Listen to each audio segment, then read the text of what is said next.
zinazotokana na ulaji wa tende. Namba 1, huongeza nguvu kutokana na kuwa na sukari ya asili. Namba 2, huzuia meno kuoza na ni tiba nzuri kwa wagonjwa wa anemia kutokana na kuwa na madini mengi ya chuma. Namba 3, hupunguza uwezekano wa kupata kiharusi, yani stroke, kwani hazina cholesterol kabisa. Pia zina vitamin na madini kwa wingi.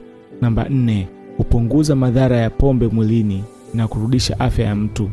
Namba 5, zina kiasi kikubwa cha kamba ambazo hufanya mtu apate choo kirahisi na laini.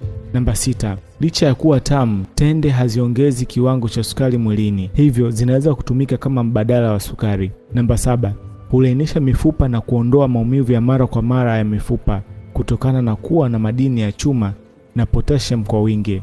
Namba 8, tende ina msaada mkubwa kwa mama mjamzito, humuongezea nguvu na hazina madhara kiafya kwa mtoto, na pia husaidia kupata uzazi salama. Namba 9, ulaji wa tende kwa wingi husaidia kuongeza mwili kwa wale waliokonda kupita kiasi, hivyo wanashauriwa kula tende sana ili kuongeza mwili. Asante.